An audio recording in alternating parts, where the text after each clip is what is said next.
It is Wednesday, March 12th.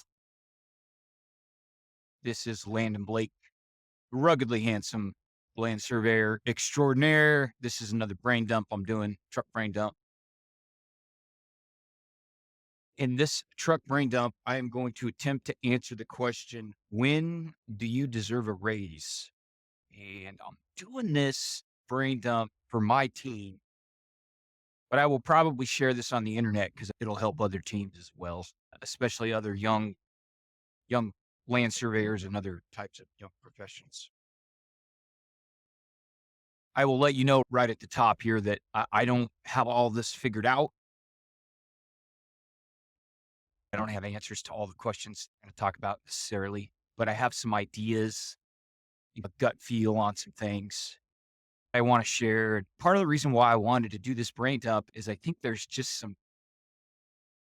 fundamental misconceptions or misunderstanding by some young people, by most young people, about when when does it make sense for their boss to give them a raise, and when does it not make sense?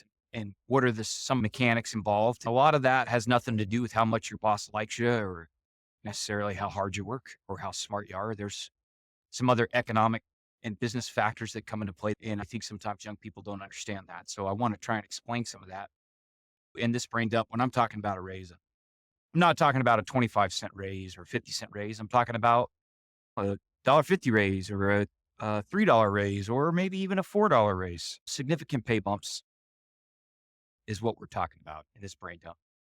I'm going to start uh, by talking about what I feel like the expectation is by a lot of people in the younger generation. Then I'm going to talk about what's wrong with that expectation from a business owner's perspective and what's the reality for myself as a business owner when an employee asks for a raise. I'm going to talk about what about cost of living? How does that come into play? Doesn't loyalty matter? I've had some employees ask me that. I've worked for you for 4 years or 5 years or 3 years. Doesn't that count for anything? What are the values of credentials? Are they worth anything? If so, how do you figure out what they're worth? And at what point does a credential not necessarily help your boss? You having a credential, when does that not necessarily help your boss?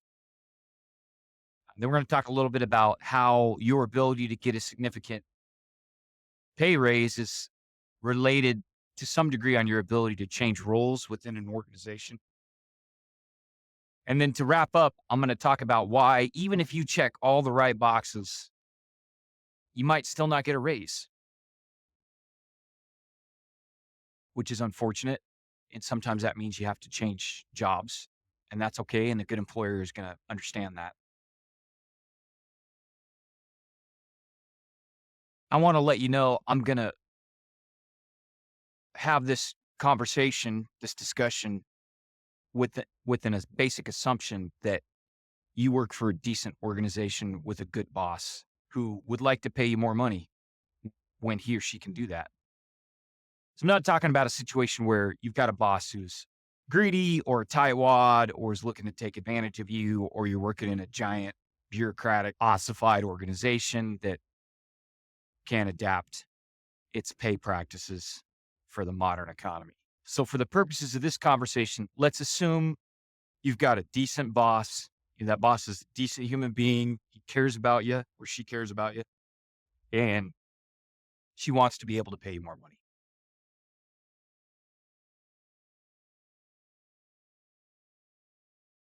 So let's talk about the first bullet point I wanted to get to, which is, what expectation do I see in most young people, both that come to work for me and young people that I interact with at other jobs? Here's the basic expectation. The basic expectation is that every 6 months or a year or 18 months, you should be able to go into your boss and ask for a $2 or a $3 or a $4 an hour raise. And you should get that raise just because you've been there another year. You showed up semi consistently, occasionally late, but you've been employed. You've been employed for a year. And like, I will let you know that many of you workers under the age of 35 still think it's okay to consistently show up late to work. So you've been there for another year or 18 months or 6 months, but a lot of that you've been late for, or you've called in sick on Mondays or Fridays, or you found reasons not to be at work on Fridays. We can save that for separate brain dump, the issues around attendance and punctuality. But I just want to point out here that I'm not talking about people with a perfect attendance record, because I don't think that is the case most of the time. All right, but setting that attendance record aside, you've been there a year or 18 months or maybe even 2 years, and you go to your boss and you're like, I need a raise. And your boss says, okay, why do you think you need a raise? And you're like, I've been here another year or 18 months. So that is the expectation many times in people under the age of 35.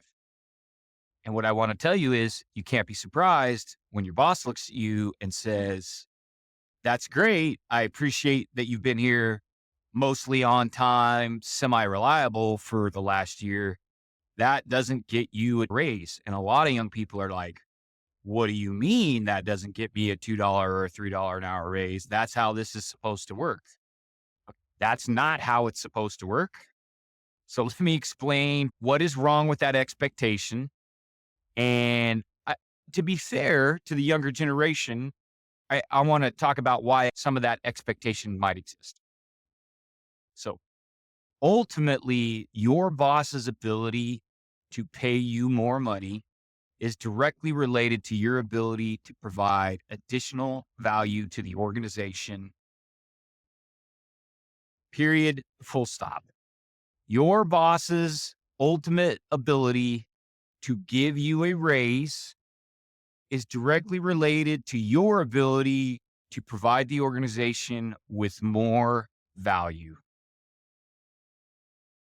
Period. Full stop. Now, you might occasionally, your boss might squeak you out a pay bump occasionally because you're his favorite, or because he thinks you're pretty, or because she and you share the same hobby, or you both are fans of Taylor Swift, whatever. But ultimately, the ability to get consistent, regular, reasonably significant pay increases is going to be related to your ability to provide value to the organization. Now, when you work at a company like mine, most of the time, that also means your ability to provide value to the client, because that's who pays our bills. So when I say your ability to provide the organization more value, that equals your ability to provide the client more value. There's an equal sign there on those two things. And I think young people are missing that piece a lot of times when they go in to talk to their boss about pay increase. So let's talk about why I think some of that expectation exists. Here's why I think some of it exists at my organization. We tend to hire entry level. We hire janitors and baristas and people baking fudge and scrubbing floors at night, and people working at front desks of hotels.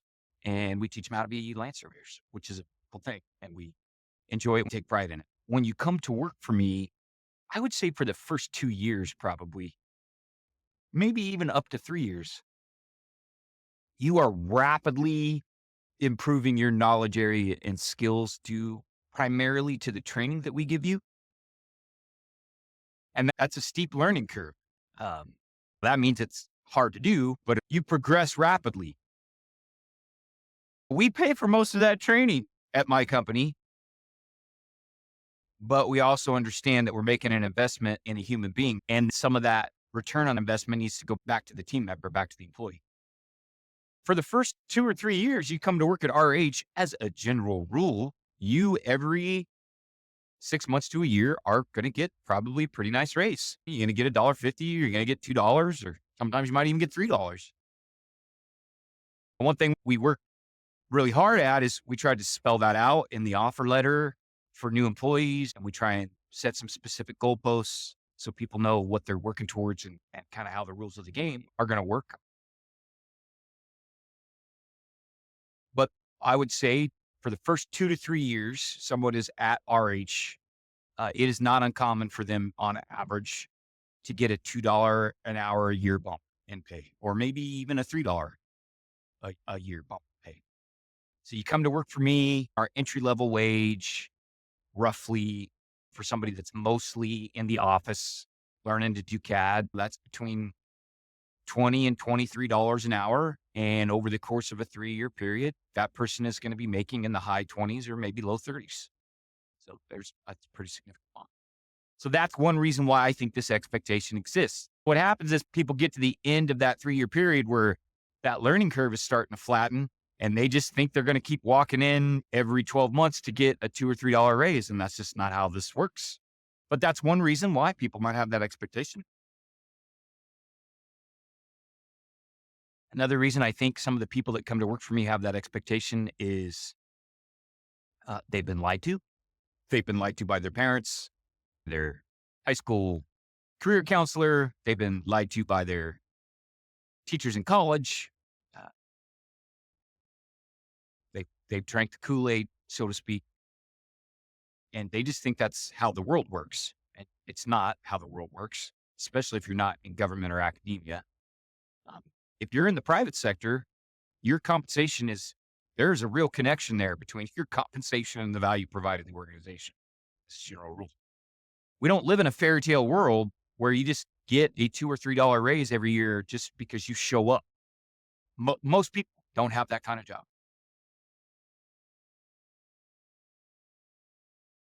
Older adults are partly to blame because we have essentially sold a ton of young people in America a con.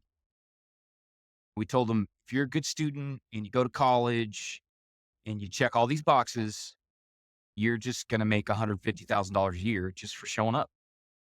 That's not true. And we lie to people about that. We lie to people about it. And it's a horrible thing that we do as a society. Unfortunately, I get to be the guy, and people like me that own small businesses. We get to be the people that tell those young workers the truth, which is your compensation is tied to the real value you provide to the organization. You don't get paid just to show up every day and every other day 10 minutes late.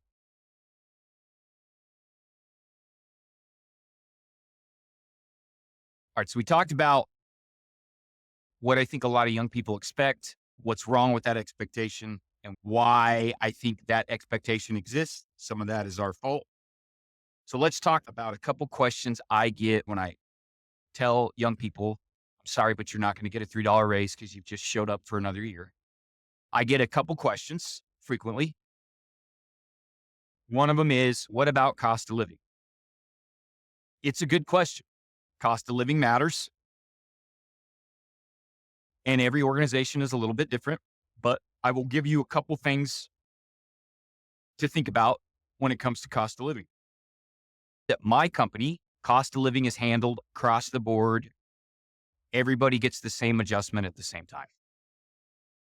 And that's usually a percentage of their income, but sometimes it might be a fixed dollar amount. So that is not something we factor into individual discussions about compensation. That is something we do for the whole team at one time. Every year we evaluate, do we need to make a cost of living bump?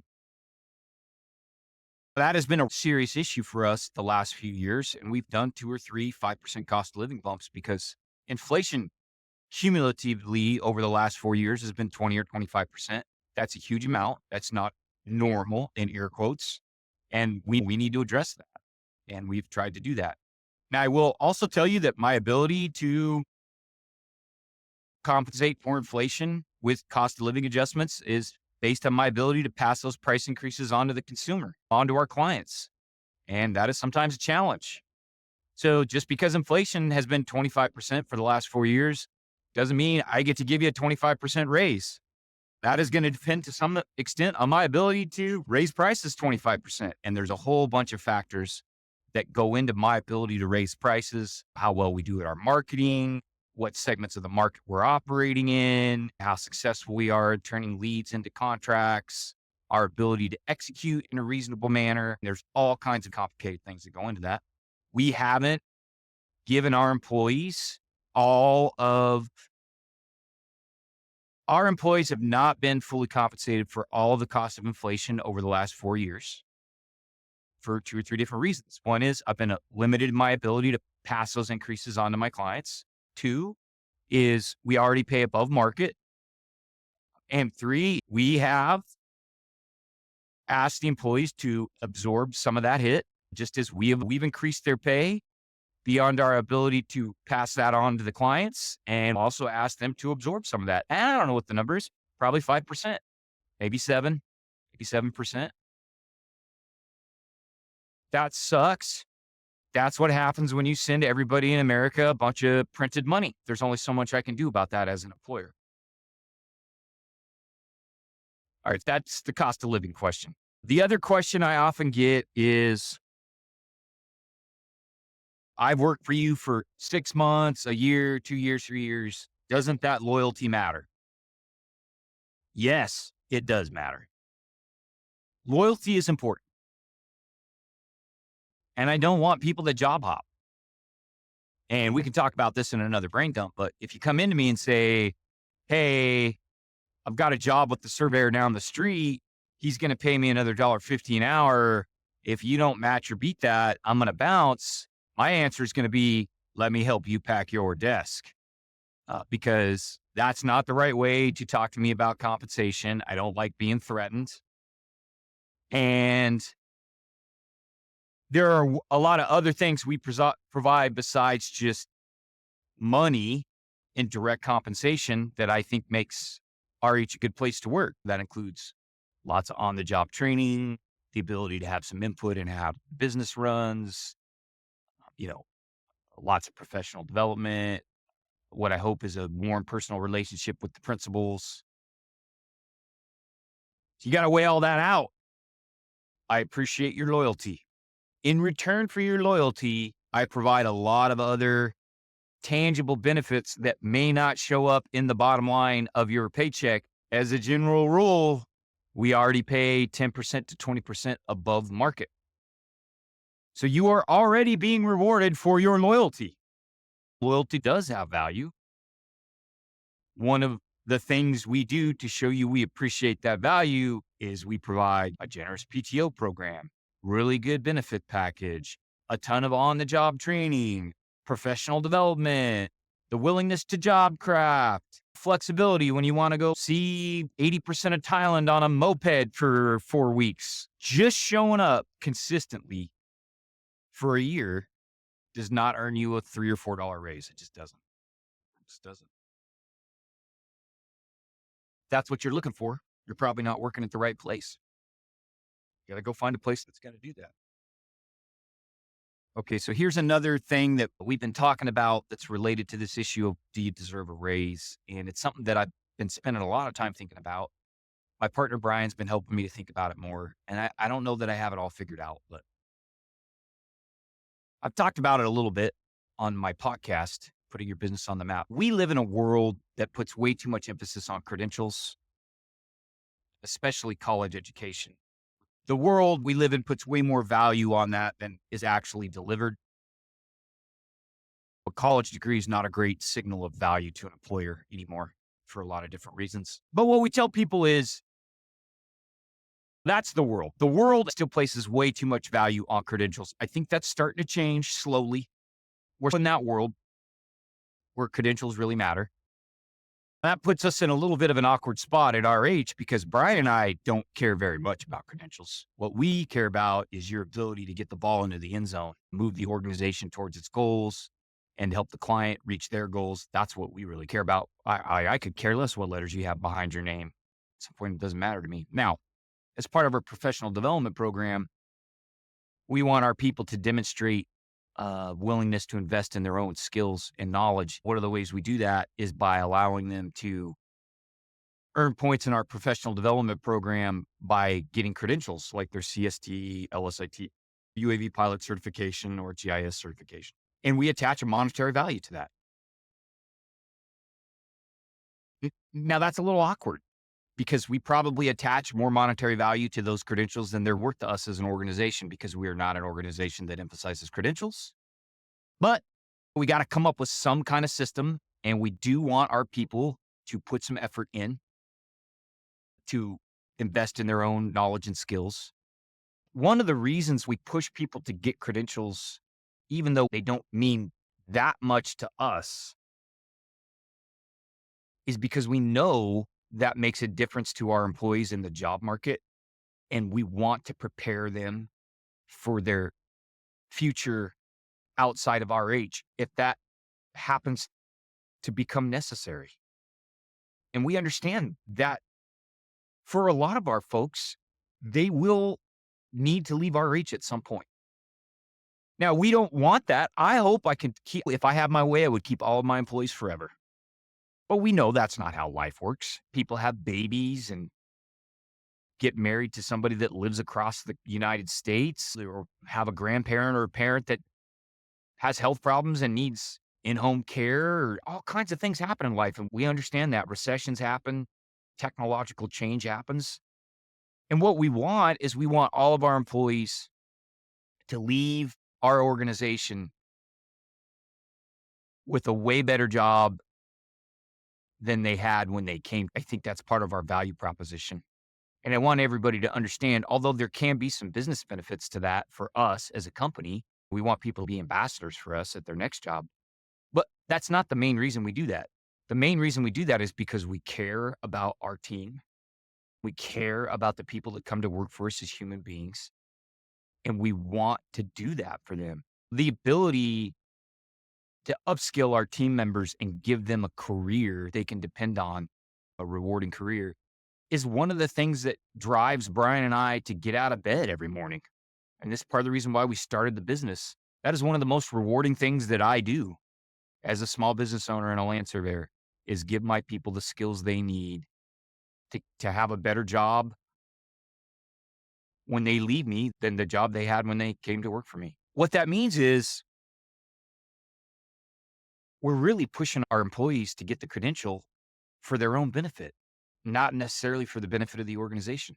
And look, I'm not going to say there isn't any benefit to the organization. There is some limited benefit. It helps us to resume as a company. You acquire some conceptual knowledge as you prepare for those credentials that is useful at your job, without a doubt. So there is some benefit, but we mostly do that because it benefits the employee, benefits the team member. Credentials are worth something, but they are of limited value. What Brian and I ultimately care about is your ability to make a difference every day for your coworkers, our team, and for our clients. What's your ability to get the ball into the end zone? If you can come to work for me and be a great team player, learn quickly, be adaptable, and be a critical problem solver, I don't care what credentials you have. You got a job with me and a place on our team. Absolutely. All right, let's see where we're at here. Okay, the next thing I want to talk about, and this might be the most important thing of the whole conversation,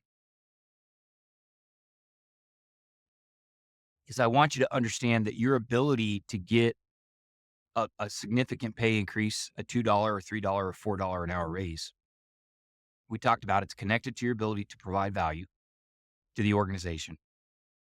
At some point, that means you have to be able to do one of two things. If you want a $2 raise or a $3 raise or a $4 raise, you have to be able to take on additional responsibility in your current role, or you got to be able to take on a new role.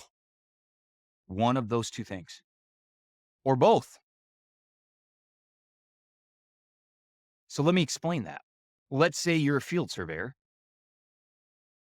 and you come to work at RH and you pass your Part 107 and you learn to run Correlator 3D, our soft copy photogrammetry software, and you get good at piloting a UAV, which is fantastic. That's great. But in order to deliver value to the organization, you actually have to do those things in your job, or it's not worth any money to me. Right? If you tell me I don't want to fly a drone, or I don't like doing soft copy photogrammetry, or you're in a role where that just isn't part of your normal job duties and you don't want to change roles or take on that additional responsibility, it has no value to me. Like, that might increase your value on paper, right? All right, I got my Part 107. I can fly a drone and run Correlator 3D. If I can't actually apply that knowledge and those skills to move a client towards their goals, it has no value to me. It's like buying a Lamborghini and letting it sit in your garage, right? The Lamborghini doesn't have any real value unless you get it out on the road or you sell it. It doesn't do anything for anybody sitting in the garage in the dark. Okay? It's great that you're a Lamborghini. I got to be able to drive you. Or I'm just making a payment on a Lamborghini or a Ferrari that sits in the garage, which some people do, but I am not that person. If I got a Ferrari, I'm driving it. It's not sitting in the garage. Okay, let me tell you where this becomes an issue sometimes at my company. I've got a lot of people that work essentially part-time. Now, we call them full-time for the purposes of being able to get benefits in PTO, but they're part-time. They work 32 to 38 hours a week on a regular basis. That is not full-time. At my company, full-time is 40 to 50 hours a week, not 30 to 40. The challenge I have with these part-time people is they acquire a new skill, but because they're only working essentially 4 days a week, they don't have any capacity in their current role to take on the additional responsibilities that they've learned to do. So they do 4 days a week of CAD drafting and they learn to use GIS, but then they have no time in their work week to take on GIS. Like, it's really hard to give that person a raise. What I want to tell them is work 45 hours a week instead of 35, or work 50 hours a week. And now you have an extra day or 2 days in the week that I can use to take advantage of those new skills you've got. Now that is worth some money to me and Brian. And now here's what people tell me. I don't want to work that much. Okay, no problem. I understand. You can keep working 33 hours a week, but then don't come in and ask for a $3 raise. Right? Because I want you to understand something. Do this math with me. If I get 2 or 3 people to do an extra 12 to 16 hours a week, we have eliminated a full-time position. That is a huge cost savings for my business. And when I say eliminate, I don't mean somebody loses their job. If I can get 3 or 4 people to move from 32 hours a week to 46 hours a week, I've just saved having to hire a new full-time employee. Every full-time employee comes with a large fixed cost: a computer, health insurance benefits, paid time off, right? All the time I put into managing their hopes, dreams, fears, and anxieties. There is a fixed cost to every person. I would much rather get more work out of the people I have than add people. Now, it's okay. I understand this younger generation, big on work-life balance. And I've got some people that work 32 hours a week. They do not get to come in and ask for a raise every year just because they have showed up. Right? Their ability to get paid more is related to their ability to provide additional value to the organization and to our clients.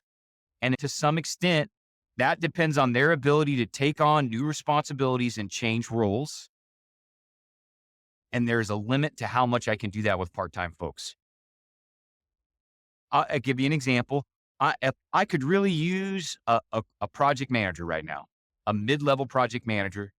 I cannot put somebody working 32 hours a week in that position. It just does not make sense. I need that person to be committed to a 45-hour week, or I can't put them in a management role like that. And just to be clear, I'm not asking people to do 60 hours a week or 70 hours a week like I did when I was a mid-level manager. But I do need 45 to 50 hours a week. If you want to come to RH and be a mid-level manager making $35 to $40 an hour, that's what we need. We don't think it's unreasonable, and we're not going to apologize for it. It's okay if you're not at the point in your life where you're ready for it. You don't have to apologize for that either. But we got to understand that is going to limit your ability to make more money. All right, here's the last thing I'm going to wrap up with. I want you to understand that you could do everything we've talked about in this brain dump. You could do all of it right. You could increase your knowledge and your skills. You could be on time and reliable. You can help your coworkers. You can be a critical problem solver. You can take on new responsibilities and be willing to work over 40 hours a week. And I might still not be able to give you a raise. Now, there's a 90% chance you'll get a raise, but there's a 10% or maybe 15% chance that you're going to come to me and I won't be able to do that. Why would that happen? I want you to understand. It has everything to do with business and economic fundamentals and nothing to do with your effort. At some point, my ability to give people continued significant pay bumps is related to our ability to increase the revenue we get from quality clients. That is because as an organization, we don't have a bunch of old people working for us. So people are not dying and retiring to open up slots. The only way I really have to provide people advancement is through growth by getting revenue from low quality clients. We have to land good work from high quality clients if we're going to continue to provide people the opportunity to grow. The problem for us as an organization right now is I am primarily the only person that works on that.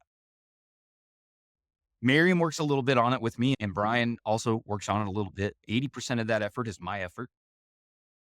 And at some point, I am not enough on my own to get enough work to provide the growth opportunities so everybody can get a raise every year. I need help with business development and marketing if we're going to be able to accomplish that. If we're going to be able to provide people the growth that they need to keep getting a $2 or $3 bump every year.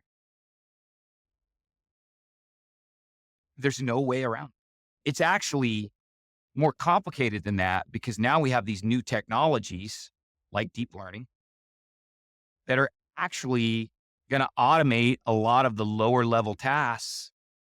So Brian and I have been talking about it. I think I've got to increase our revenue by 30 to 40% in the next 24 months just to keep the same number of bodies that I have right now in the building.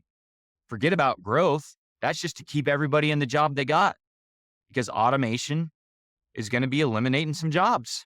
And we have to deal with that reality as a company. I'm like, look, I'm just be honest with everybody. That automation is a great thing for me as a business owner. Not such a fantastic thing for low-skilled workers.